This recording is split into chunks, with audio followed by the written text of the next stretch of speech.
Aleluia. Glória a Deus.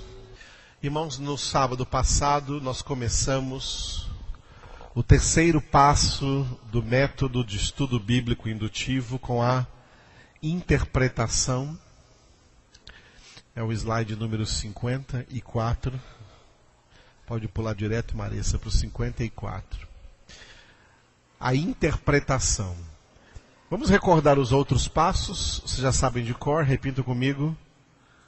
Oração, observação, interpretação, avaliação, aplicação.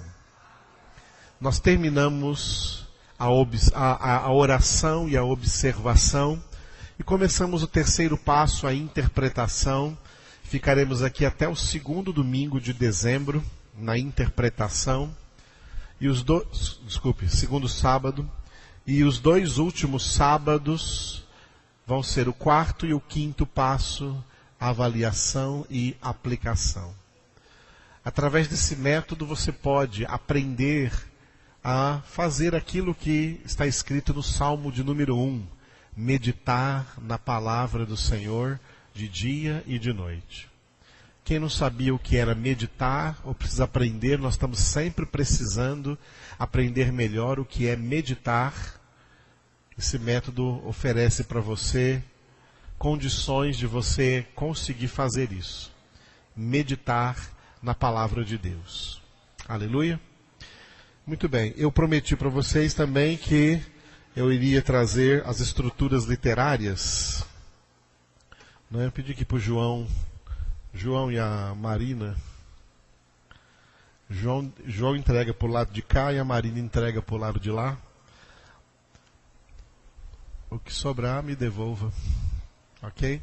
Vocês vão receber aí as 17 estruturas literárias. Nós vimos uma por uma aqui. E você deve colocar esse cartãozinho aí dentro da sua Bíblia. Amém? Ok? Considere o meu cartão de Natal para você. Coloque dentro da sua Bíblia, para quando você estiver lendo a palavra, reconhecer essas estruturas literárias, e elas lhe ajudarão a entender melhor o texto que você estará lendo da palavra de Deus, e, é claro, levar você a uma boa interpretação da Escritura Sagrada. Resumindo a maneira como nós terminamos no sábado passado, falando das duas carências que a igreja cristã, em geral, é no mundo inteiro, viu, amados? É no mundo inteiro a igreja cristã, a igreja de Jesus Cristo, passa por duas carências. A primeira carência é a falta de conhecimento bíblico.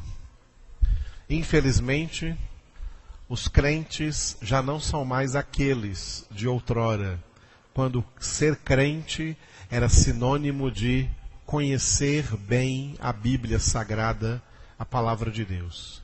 Infelizmente, crentes hoje, obrigado, queridos, crentes hoje não conhecem muito bem a Bíblia. Agora, além de não conhecer, acham que conhecem. E são soberbos. E não querem aprender mais nada. Hoje em dia, crentes não são discípulos. Nem todos os crentes são discípulos. Discípulos que Jesus mandou fazer discípulos são pessoas que amam aprender, que gostam de aprender. A maioria dos crentes de hoje em dia não gostam de aprender. Eles não são pessoas ensináveis. Não lhes gosta o ensino não é agradável para eles. Eles querem só uma religião, e eles querem só um Deus que lhes faça favores, que dê para eles pontualmente tudo o que eles necessitam, e depois ainda querem ir para o céu. Mas conhecer esse Deus mais profundamente, conhecer a sua palavra, que é muito profunda e tem muitas coisas para nos revelar conhecimento de Deus, eles rejeitam, a maioria rejeitam esse conhecimento. Por isso a realidade do mundo evangélico hoje em dia é uma carência de Bíblia, de conhecimento da Sagrada Escritura. Consequentemente, a segunda carência que decorre dessa primeira é que eles interpretam a Bíblia errado. As igrejas evangélicas têm se multiplicado através de errôneas interpretações da Bíblia Sagrada. Porque não basta apenas a necessidade de conhecermos a Sagrada Escritura, há também a necessidade de interpretar corretamente as Sagradas Escrituras. Porque a Bíblia, a palavra de Deus, que é também chamada de o Evangelho de Deus, é o poder de Deus para a salvação de todo aquele que crê, mas se esse Evangelho for acolhido no coração, na mente, de maneira correta, com uma interpretação correta. Interpretações errôneas produzem doutrinas também errôneas.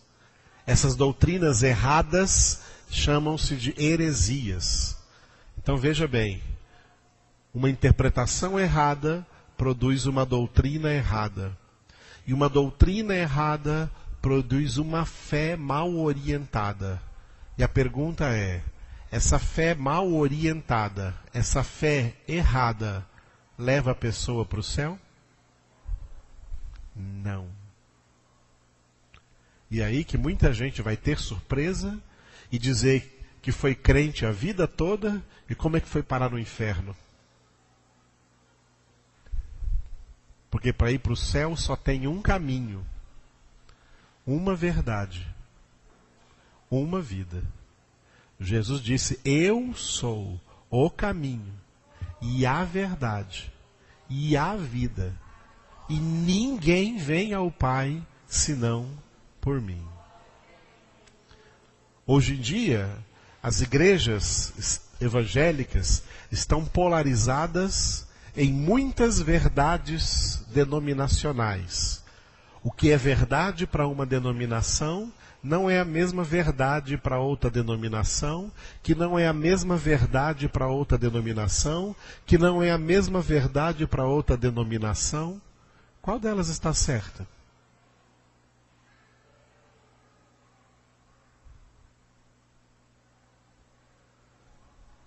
Por que essa multiplicação de verdades diferentes e discordantes? Por causa de interpretações erradas da Bíblia Sagrada. Então temos duas carências, de conhecimento bíblico e de interpretação bíblica. Nós vamos tentar passar para vocês alguns elementos importantes para que a interpretação seja correta. Aleluia? Para aprendermos a correta interpretação da Escritura Sagrada. Por isso eu coloquei algumas coisas iniciais aqui. Uma delas é, aqui no slide 55, a regra básica e geral da interpretação bíblica. Interpretação é uma coisa muito generalizada. Nós todos temos uma mente interpretativa. O ser humano tem uma mente interpretativa. Interpretar as coisas é uma ação mental natural. Naturalmente nós interpretamos. Interpretamos bem ou mal. Interpretamos tudo. Interpretamos pessoas, interpretamos acontecimentos. O que às vezes a gente chama de julgar é uma interpretação. Nós interpretamos tudo. Julgamos as pessoas pela aparência, por exemplo, nós interpretamos as pessoas pela aparência, pela maneira como as vemos. Isso que é chamado de julgamento, na verdade não é um julgamento, é uma interpretação. E às vezes essas interpretações podem ser justas ou injustas, tanto para melhor como para pior. Nós somos seres interpretativos, porque nós temos uma mente, e a mente tem a inteligência, uma mente inteligente, e essa inteligência interpreta tudo. Tudo passa pelo crivo da nossa interpretação pessoal, e cada um tem uma interpretação pessoal acerca de tudo e de todos que há no mundo, de tudo que acontece no mundo. E você pode também interpretar assim qualquer livro que você ler. No entanto, a Bíblia Sagrada, ela possui uma regra única de interpretação que é só dela. Mais nada, mais nenhum livro, mais nenhuma outra espécie de interpretação tem essa regra. Essa regra se aplica somente para a Bíblia Sagrada. A regra é bem simples, repita. A Bíblia interpreta a Bíblia. Mais uma vez.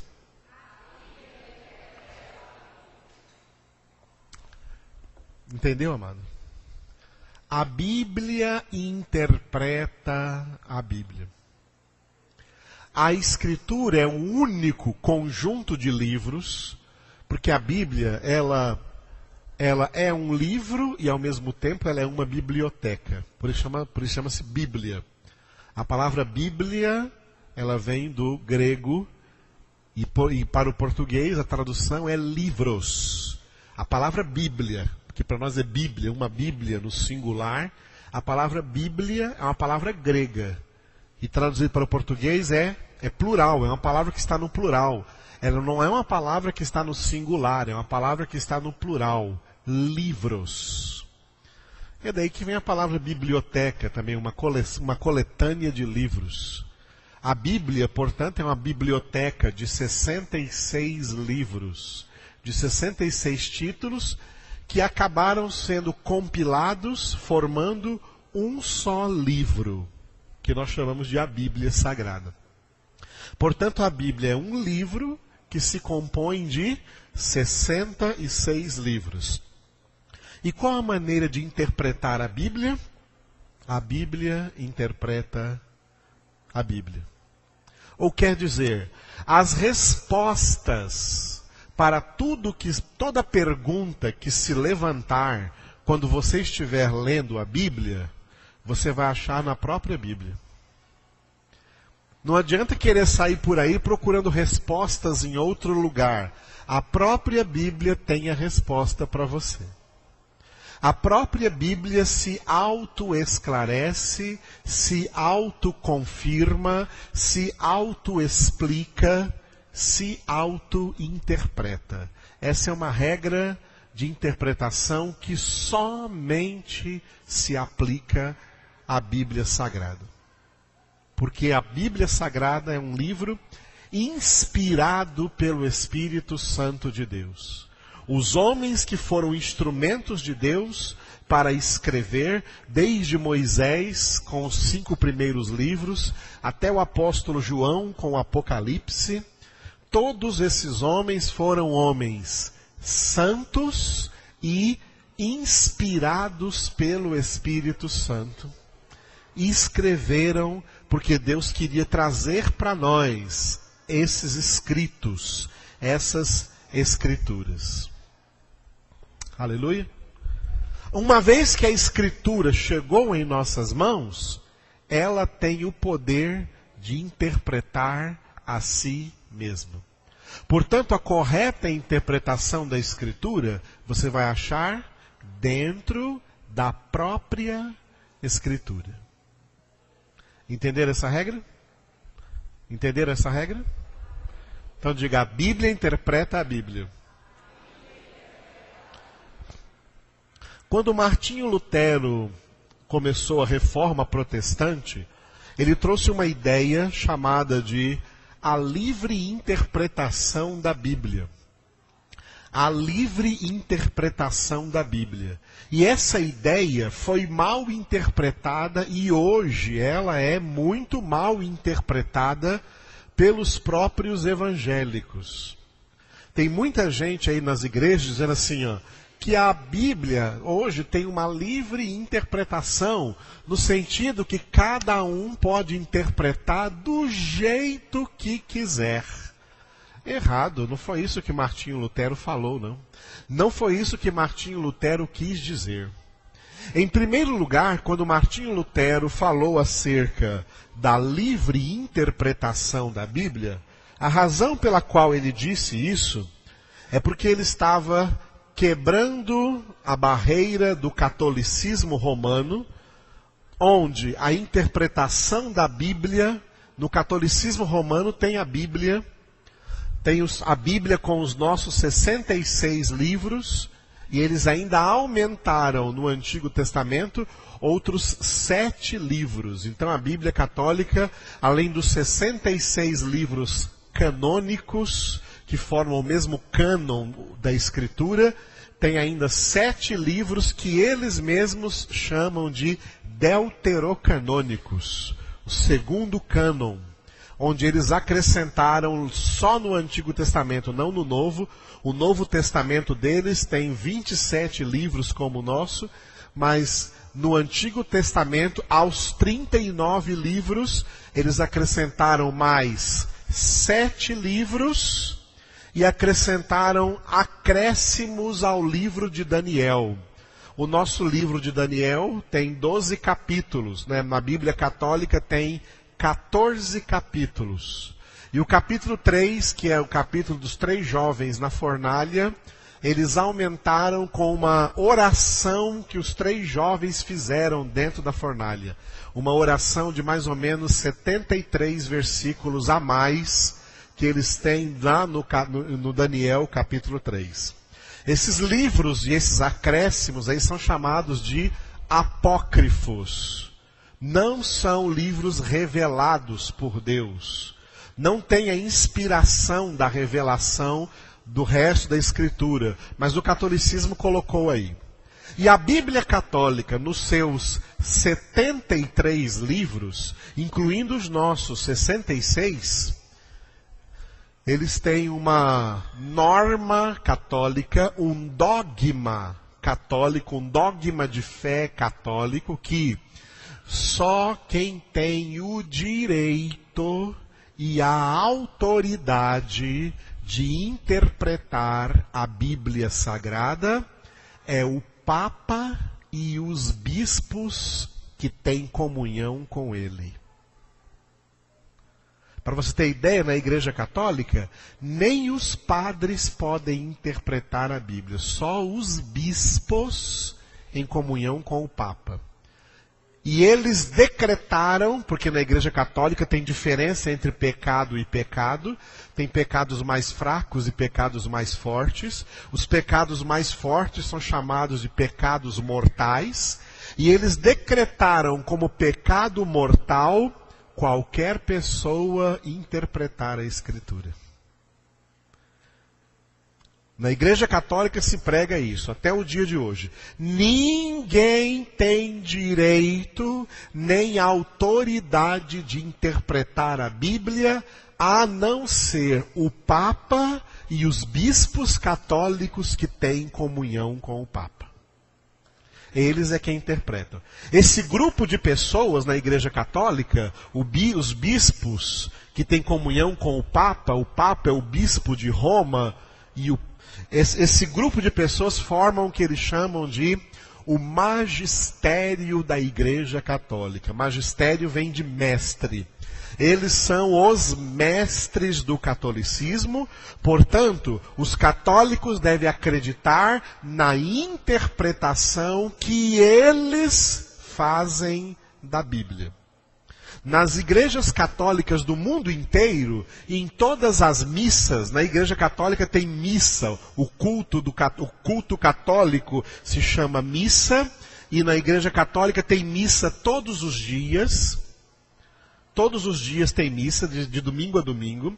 E no mundo inteiro eles leem as mesmas leituras bíblicas. E eles dividem a Bíblia deles com 73 livros. Eles dividem a Bíblia deles em 3 anos. Ano A, ano B e ano C. Nesses 3 anos, se um católico for na missa todo dia, ele vai ter lido a Bíblia inteira. Os 66 livros nossos e mais os 7 deles lá, os acréscimos deles. Em 3 anos. Quando acaba o ano C, eles voltam para o ano A, ano B, ano C. Ano A, ano B, ano C. Em todo lugar. E os padres católicos, nas paróquias católicas, quando eles, depois que lê aquelas leituras, eles fazem o sermão, que eles chamam de homilia. Eles falam o sermão, mas eles recebem do Vaticano todos os anos um calhamaço, um livro dessa grossura. Eles recebem do Vaticano todos os anos qual é a orientação que eles devem dar ao povo acerca dessas leituras bíblicas, porque nenhum padre pode dar orientação da cabeça dele mesmo. Ele tem que seguir a cabeça do Papa e dos bispos do magistério da igreja.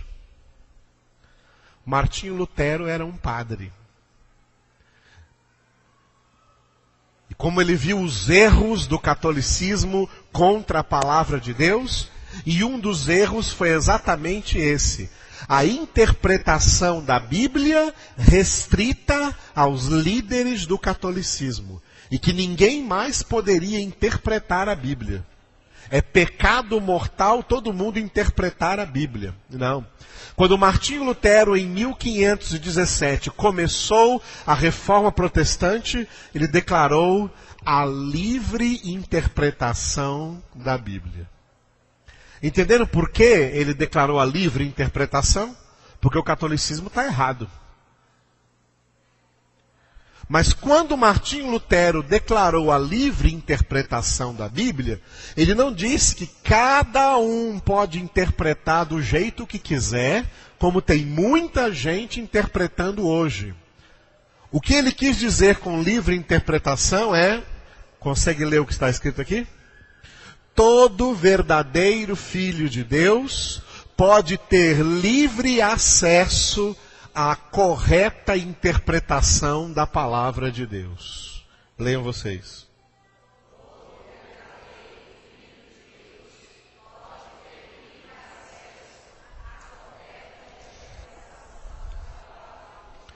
Portanto, a livre interpretação da Bíblia não é cada um interpretando do jeito que quiser, não. Mas é cada filho de Deus buscando esse livre acesso. Existe um livre acesso, porque Deus é quem concedeu esse livre acesso a todos os seus filhos à correta interpretação da Escritura Sagrada. Aleluia? Deu para entender isso, amados? E quando cada verdadeiro filho de Deus vai ter esse livre acesso à correta interpretação da palavra, entendendo que a Bíblia interpreta a Bíblia. Glória a Deus. Vamos ainda conceituar melhor o que é interpretação. O que é interpretação? A palavra interpretação é uma palavra que é traduzida da língua grega. Na língua grega, ela é a palavra hermenêutica. Hermenêutica vem do verbo grego hermenel, que é o verbo interpretar. Por isso, hermenêutica é a arte de interpretar. Hermenêutica, fazer uma hermenêutica é fazer uma interpretação. Tá? Portanto, nós fazemos hermenêutica o tempo inteiro, porque nós estamos interpretando tudo e todos o tempo inteiro. Agora, qual é a diferença de toda interpretação ou toda hermenêutica geral para a hermenêutica bíblica? Vamos ver quem é o intérprete da Bíblia Sagrada. Quem é o intérprete da Bíblia Sagrada? Se interpretação é hermenêutica, o intérprete da Bíblia Sagrada, ele é o hermeneuta bíblico. O hermeneuta bíblico é o intérprete da Bíblia Sagrada. Agora aí está a definição dele, logo após aquela setinha ali. Ó. O intérprete da Bíblia, a pessoa que interpreta a Bíblia, o hermeneuta bíblico, não é o que interpreta a Bíblia, mas o que capta a maneira como a Bíblia interpreta a si mesma. Repetindo então, o hermeneuta bíblico não é o que interpreta a Bíblia, mas o que capta a maneira como a Bíblia interpreta a si mesma. Quem interpreta a Bíblia? Ela mesma. A Bíblia interpreta a Bíblia. Portanto, o intérprete da Bíblia não é aquele que lê assim, está lendo a Bíblia. Ah, eu estou interpretando a Bíblia. Eu estou interpretando a Bíblia. É daí que vem muitas interpretações erradas. Quando as pessoas tentam, pela sua cabeça, pela sua lógica, elas mesmas a interpretar a Bíblia. Esse não é o intérprete, esse não é o hermeneuta bíblico. O hermeneuta bíblico é aquele que medita na palavra de Deus para captar como a palavra está se auto-interpretando, como a Bíblia interpreta a Bíblia. Será que vocês entenderam o que eu acabei de dizer? Deu para entender? Então, amados, pode esquecer essa história.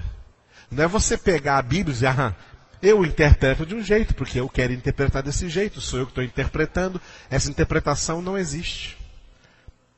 E quando ela existe, ela não é válida. E onde ela existe, ela não é válida. O intérprete da Bíblia não é aquele que cria de sua própria cabeça uma interpretação do texto bíblico que ele está estudando. Não. O intérprete da Bíblia é aquele que analisa e pela inspiração do mesmo Espírito que inspirou as Escrituras, ele vai entender, ele vai enxergar, vai ser aberto diante dele como que a Bíblia está se auto-interpretando. Ele então capta como a Bíblia se interpreta, e é assim que ele vai pensar, e é assim que ele vai crer, e é assim que ele vai ensinar também quando ele pregar a palavra de Deus para quem quer que seja.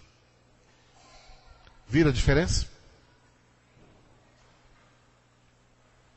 No mundo evangélico por aí ninguém sabe disso. E ninguém faz isso. E por isso que estão tão cheios de heresias e de erros. Cada um pensa que pode interpretar do jeito que quiser, e aí inventa um monte de baboseira, e diz que é de Deus, e diz que é palavra de Deus, e todo mundo que não estuda a Bíblia também engole numa boa.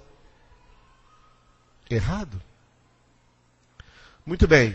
Então o intérprete da Bíblia, ele é o hermeneuta bíblico. E ele não é o que interpreta a Bíblia, mas o que capta a maneira como a Bíblia interpreta a si mesma. Leiam ali desde o não.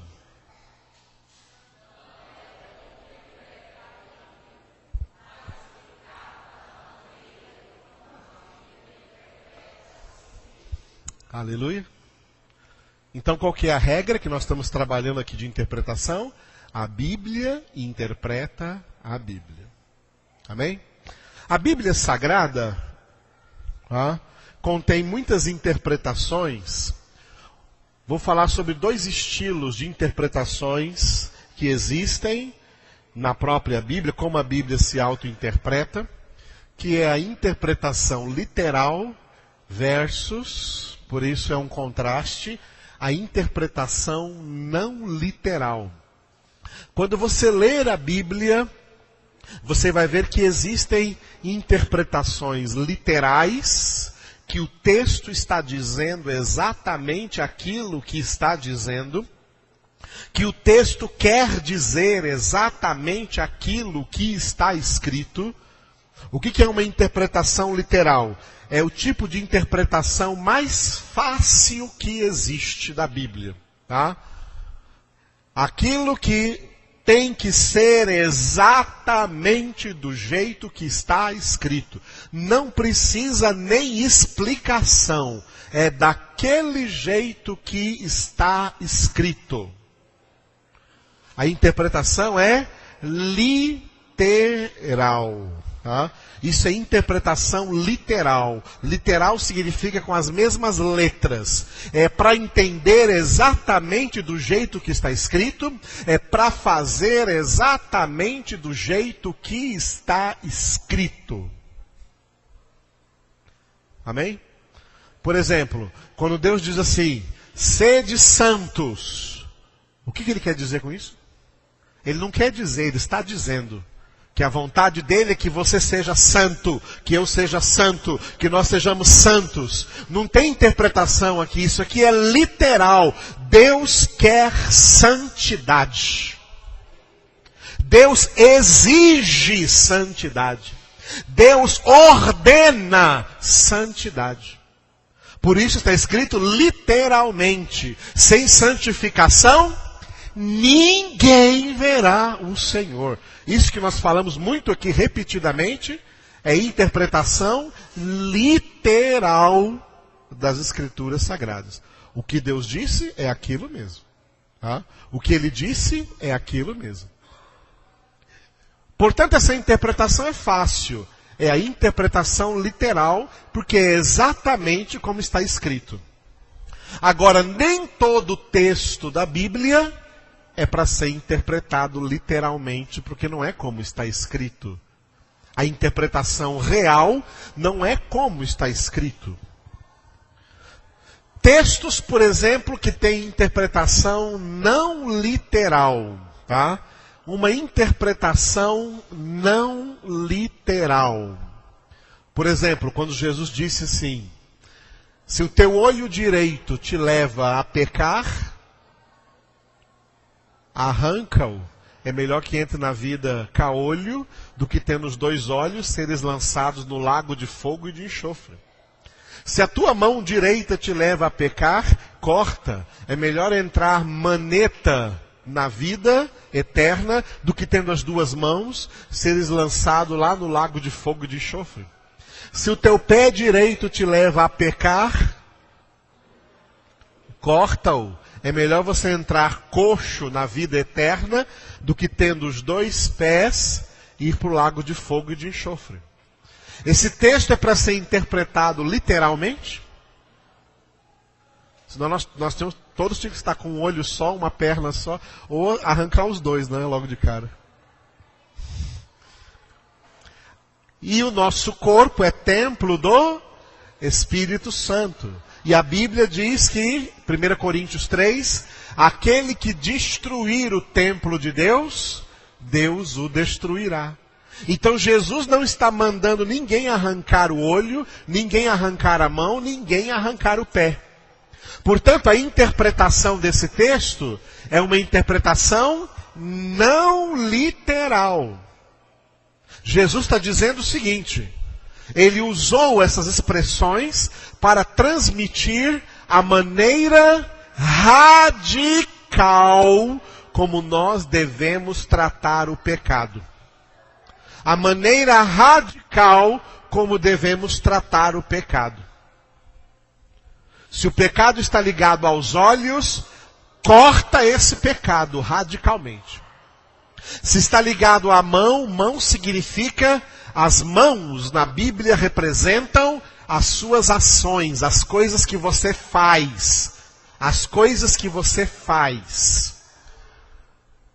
Se o pecado está representado a coisas que você faz, Corta esse pecado da sua vida radicalmente. Os pés representam a nossa conduta, representam o nosso modo de andar, representam o nosso comportamento, como andamos, como nos conduzimos na vida, como nos comportamos. Se a conduta sua tem sido de pecado, corta esse tipo de conduta, para de andar desse jeito e anda do jeito certo. É isso, essa é a interpretação desse texto, que é uma interpretação não literal. Aleluia.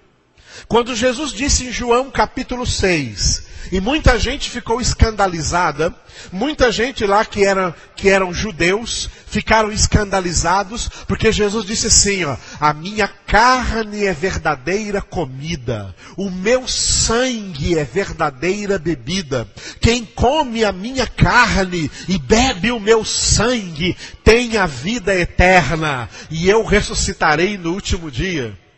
Que palavra maravilhosa. Só que ele foi mal interpretado. As pessoas que ouviram, interpretaram ele literalmente. É que ele vai querer que a gente come a carne dele. Ele vai querer que a gente beba o sangue dele. Não, Senhor, dá licença, viu? Estou vazando. Saiu todo mundo. Por quê? A interpretação deles foi errada. A interpretação deles foi literal. Jesus não estava dizendo que é para comer literalmente a carne física do corpo dele e beber o sangue do corpo dele. Ele estava fazendo uma metáfora, dizendo que ele, Jesus, é o Verbo de Deus. Ele é a palavra de Deus. Ele é o nosso alimento espiritual. A palavra é o alimento espiritual. Por isso que eu falo aqui na ceia, como teremos amanhã à noite, geralmente eu falo, a ceia é uma representação daquilo que nós nos alimentamos todos os dias. Alimentamos-nos da palavra de Deus. Por isso Jesus disse, lembrando lá o Deuteronômio, trazendo uma palavra lá de Deuteronômio para o Novo Testamento, não só de pão viverá o homem, mas de toda a palavra que procede da boca de Deus. Então aquelas pessoas interpretaram literalmente o que deveria ser uma interpretação não literal, não é aquilo que Jesus estava dizendo literalmente que ia acontecer. Ele não estava pregando antropofagia, que o homem deve comer a carne. Ele não estava pregando canibalismo, que deveriam comer a carne dele. Mas é uma interpretação não literal, através da qual ele estava representando a palavra de Deus. A palavra de Deus é o nosso alimento espiritual. A palavra de Deus é a carne viva de Jesus. A palavra de Deus é o sangue precioso de Jesus. Quem come essa carne e bebe esse sangue tem a vida eterna, porque essa palavra é palavra de vida eterna. Quando estivermos lendo as Escrituras, nós vamos nos deparar com inúmeros textos. E nós temos que prestar atenção se a interpretação para esse texto é literal ou se a interpretação é não literal. Ok? A nossa Bíblia tem 2 testamentos. O Antigo Testamento e o Novo Testamento. O que significa a palavra testamento? Para quem se deixa um testamento? Para os herdeiros. Não é isso? Um testamento é deixado para os herdeiros. O que os herdeiros têm direito dos bens daquela pessoa que no caso faleceu. Aqui não há um falecimento porque Deus não morre. Porque Ele é o Deus vivo. Mas sendo o Deus vivo, Ele trouxe para nós 2 testamentos. A palavra é formada de 2 testamentos. A palavra testamento aí também pode ser substituída por aliança. A palavra de Deus tem duas alianças, dois acordos que Deus faz só com pessoas que fazem parte do seu povo, só com os seus filhos. Testamento, porque os filhos são os herdeiros. Quem não é filho não tem direito à herança. Então, Deus faz aliança com os seus filhos. Deus não faz aliança com pessoas que não são seus filhos. Então diga, testamento, aliança. Então nós temos na Bíblia 2 testamentos, 2 alianças.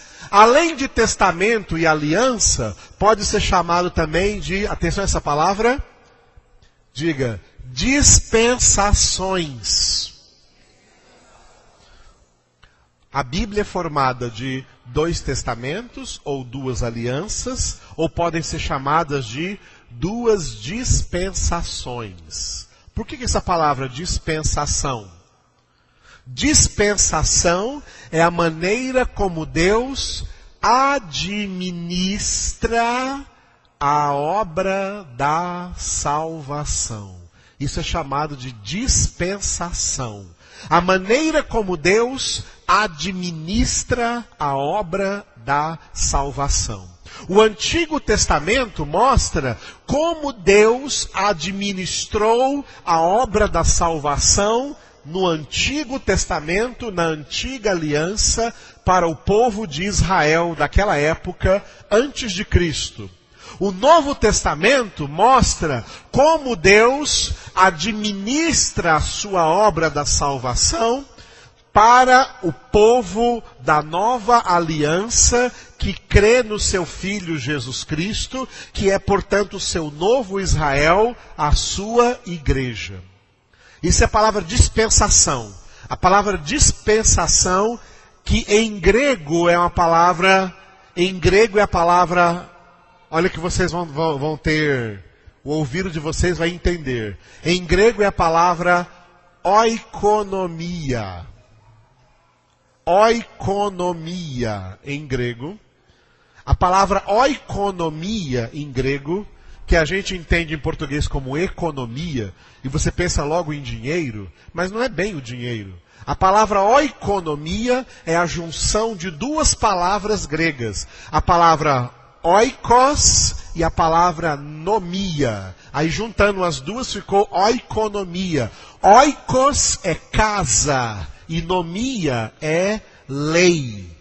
Oikonomia é a lei da casa, as regras da casa. Ou seja, a maneira como alguém administra a sua casa. E essa palavra foi adaptada para dispensação. Dispensação, que significa também administração. Como que Deus administra a obra da salvação? De 2 maneiras. No Antigo Testamento era de uma maneira, no Novo Testamento é de outra maneira. Então a Bíblia tem, repita comigo, 2 testamentos, 2 alianças, 2 dispensações. Por isso, a existência dessas 2 coisas diferentes, distintas, Antigo e Novo Testamento, vai ter influência na hora da interpretação, de entendermos bem esses textos, de vermos como a Bíblia interpreta esses textos. Como nós vivemos na época? Em que época nós vivemos? Na época do Antigo ou do Novo Testamento? Vivemos na época do Novo Testamento. Vivemos na época da nova aliança. Vivemos na época da nova dispensação. Mas a nossa Bíblia contém ainda o Antigo Testamento. A nossa Bíblia contém ainda a antiga aliança, a antiga dispensação. Então nós temos aí os dois testamentos na Bíblia. Se nós somos o povo do Novo Testamento, da Nova Aliança, então por que temos o Antigo? Por que temos o Antigo? A resposta está bem escrito ali. Ó. O Antigo Testamento está na Bíblia Sagrada exclusivamente para ser interpretado à luz do Novo Testamento. Leiam vocês.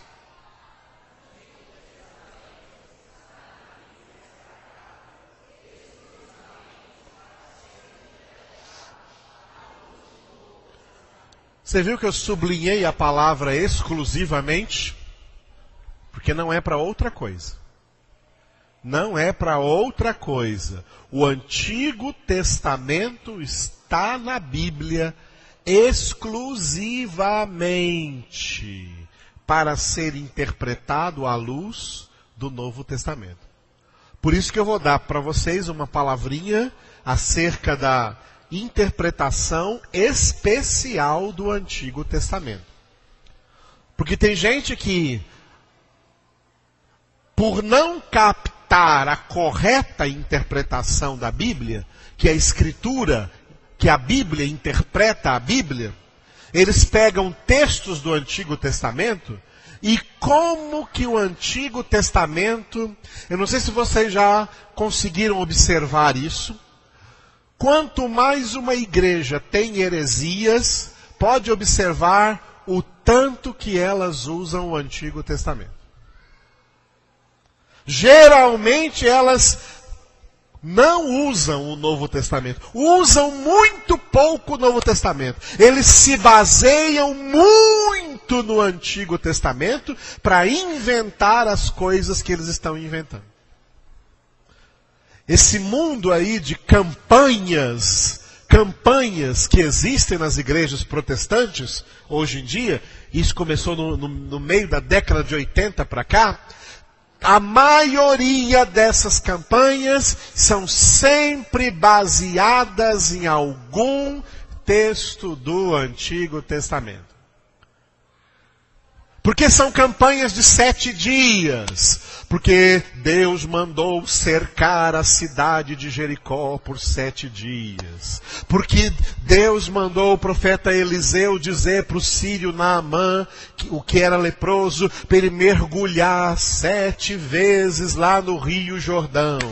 Aí eles pegam, vamos fazer campanhas de 7 dias, baseadas no Antigo Testamento, numa interpretação completamente errada, equivocada e criando doutrinas erradas, criando heresias místicas, sincréticas, e o povo vira um povo supersticioso, um povo místico,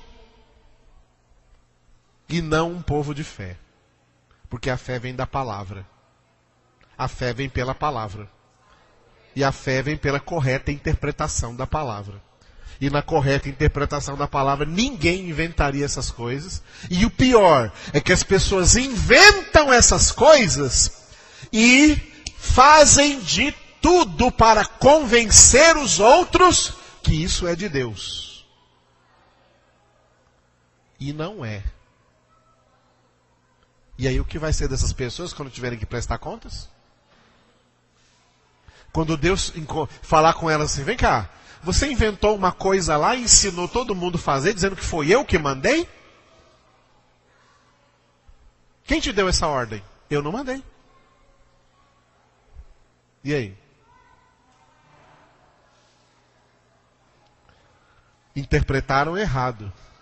Por isso o Antigo Testamento está na Bíblia Sagrada para ser interpretado, exclusivamente para ser interpretado à luz do Novo Testamento. Como entender o Antigo Testamento? Lendo o Novo Testamento. Como entender todas as coisas que estão no Antigo Testamento? Reportando-as ao Novo Testamento, porque o Novo Testamento vai explicar o Antigo Testamento. O Novo Testamento vai explicar o Antigo Testamento. Ok? Como? Como que o Novo Testamento vai explicar o Antigo Testamento? Vamos ver. Antes de ver esse próximo slide aí, o 61, deixa eu fazer uma pergunta para vocês.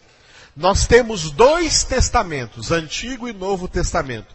Se eu fizer para você a pergunta, como é que você responde? Qual dos dois é mais importante? Qual dos dois é mais importante? O Antigo Testamento ou o Novo Testamento? Ou os dois têm a mesma importância? O que você acha? Os dois têm a mesma importância ou um é mais importante? Qual é a resposta a essa pergunta? Quem arrisca aí? Os 2 testamentos têm a mesma importância ou um deles é mais importante?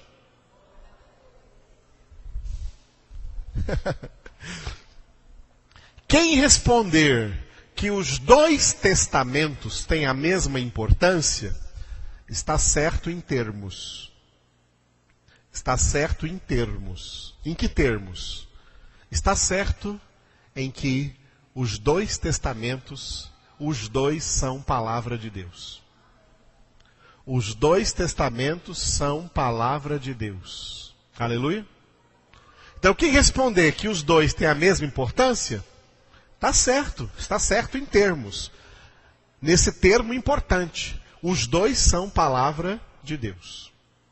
Agora, quem responder que o Novo Testamento é mais importante que o Antigo, ou melhor, vamos inverter. Se alguém responder que o Antigo é mais importante que o Novo, como muitas igrejas estão querendo provar hoje em dia, porque parece que só usam o Antigo Testamento e descartam o Novo, quem disser que o Antigo Testamento é mais importante que o Novo, está errado. Não tem nada de certo nisso. Errado.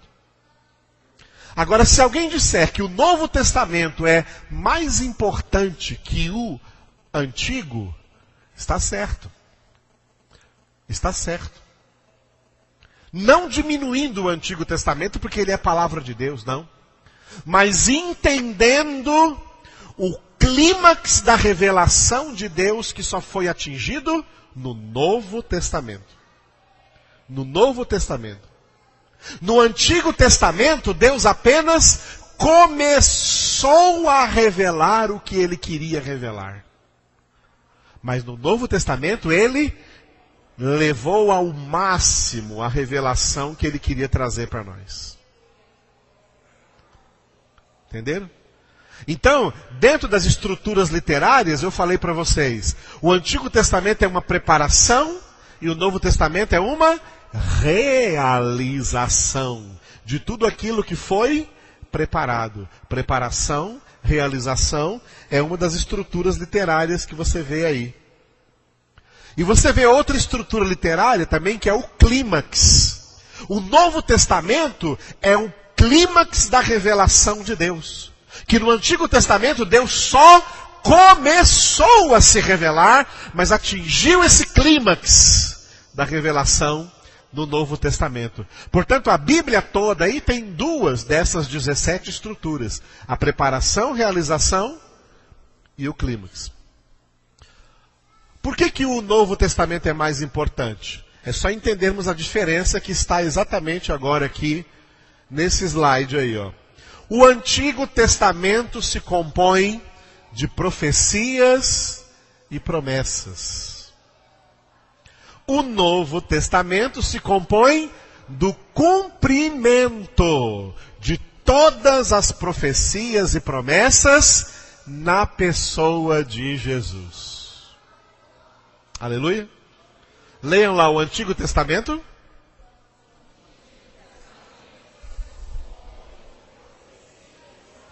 E o Novo?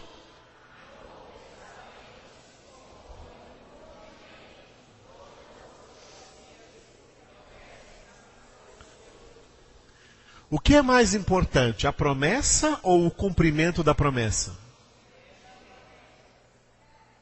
Ouviu? Nós não estamos mais na promessa, nós estamos no cumprimento. Moisés estava na promessa, Isaías estava na promessa, Davi estava na promessa, Elias estava na promessa, Ezequiel estava na promessa, Daniel estava na promessa, Malaquias estava na promessa, mas nós estamos no cumprimento de tudo que Deus prometeu, porque estamos em Cristo Jesus. Viram porque o Novo Testamento é mais importante do que o Antigo? Ele é o cumprimento. Deus já cumpriu. No Antigo Testamento, as pessoas ficavam pensando assim, quando será que Deus vai cumprir? Quando será que Deus vai cumprir tudo isso que está falando pelos profetas? Quando será que Deus vai cumprir? Como será que Deus vai cumprir? O apóstolo Pedro escreveu que até os profetas indagavam de quando seria o cumprimento dessas promessas que Deus estava falando com eles e que eles estavam escrevendo. Aí chegou Jesus. Chegou Jesus e em Cristo Jesus foram cumpridas as promessas, foram cumpridas as profecias. Aleluia. Jesus é o cumprimento da promessa. Jesus é o cumprimento das profecias do Antigo Testamento. Por isso, para entender essas promessas, para entender essas profecias, nós precisamos entender o Novo Testamento. Para, através do Novo Testamento, entender o Antigo Testamento. Amém? Glória a Deus. Eu acho que eu já dei muitas informações para vocês hoje. Hoje eu vou parar nesse slide aqui. Tem mais aí para frente. Hoje eu vou parar nesse slide aqui. Lembrando que você está orando para observar. Você está orando para aprender a observar as Escrituras. Enquanto você está observando, fazendo o que nós falamos na observação, você vai aprender a captar como a Bíblia interpreta a Bíblia. Amém? Porque esse é o segredo da correta interpretação da palavra de Deus. Essa palavra do Antigo Testamento, como tem muita coisa a dizer ainda, eu vou reservar então para sábado que vem. Não falte em nome de Jesus. Amanhã de manhã nós vamos continuar em 2 Tessalonicenses e à noite também na nossa ceia do Senhor. Glória a Deus. Vamos orar a Ele então e agradecer ao Senhor. Ó Deus, nós te louvamos. Nós te damos graças, Senhor. Porque é bom demais aprender do Senhor. É bom demais aprender de Ti, Senhor. Aprender através da Tua palavra, Senhor. Da maneira como o Senhor fala conosco a cada dia. Nós nos colocamos na Tua presença, Senhor, porque é muito bom estar na presença do Senhor. Não há lugar melhor onde nós possamos estar do que na Tua presença. Grande é o Senhor, digno de todo louvor, de toda honra, de toda glória. Senhor, e Tu conheces o meu coração e sabes o clamor que no meu interior eu estou fazendo aqui, por todas as pessoas que estão aqui presentes, e também por todas aquelas que estão ouvindo pela internet. Eu oro, Senhor, para que eles captem a verdadeira interpretação das Escrituras. Eu oro para que eles captem a correta interpretação das Escrituras. Para que eles tenham seus olhos espirituais abertos e enxerguem como a Bíblia interpreta a si mesma. E vejam as respostas às suas indagações, às suas dúvidas surgirem, se levantarem do próprio contexto das Escrituras. Para que, entendendo a palavra de Deus, saibam como vivê-la e saibam como, aleluia, ensiná-la a pessoas que precisam de uma palavra de consolo, de uma palavra da verdade, de uma palavra esclarecedora, de uma palavra salvadora, de uma palavra libertadora, de uma palavra purificadora, de uma palavra transformadora. Por isso, Senhor, te damos graças, bendizemos, exaltamos, engrandecemos o teu glorioso nome, Senhor, por estar aqui nos trazendo a um momento tão raro hoje em dia, Senhor, no contexto das igrejas. Um momento em que nós, um lugar onde podemos ter acesso a esse conhecimento, a esse entendimento da sua palavra, para sermos edificados, Jesus. Como o Senhor quer nos edificar sobre essa rocha que é a tua palavra, para que as portas do inferno jamais prevaleçam contra nós, mas para que nós sejamos fortalecidos na força do teu poder e possamos vencer toda a artimanha de Satanás, vencer o pai da mentira, combater a mentira com a verdade e sermos nesse combate mais que vencedores, em nome de Cristo Jesus. Senhor, eu oro para que as pessoas que estão recebendo esse ensinamento sejam como os bereanos, o povo de Bereia, que eram pessoas ávidas pela tua palavra, Senhor, e queriam entender na própria palavra como as coisas deveriam ser, o que deveriam entender, o que deveriam crer, o que deveriam viver, o que deveriam anunciar.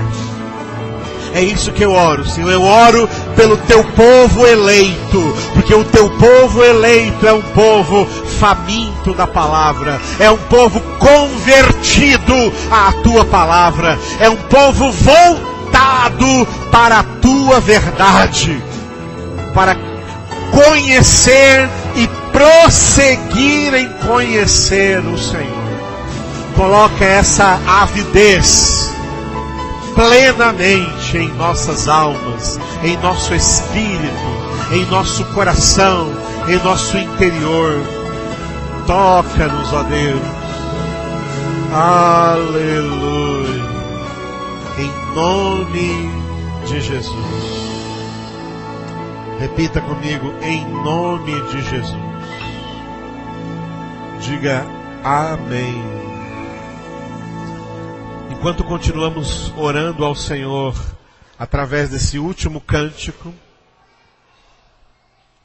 aqueles que forem hoje trazer seus dízimos ou sua oferta, faça isso com amor, em nome de Jesus.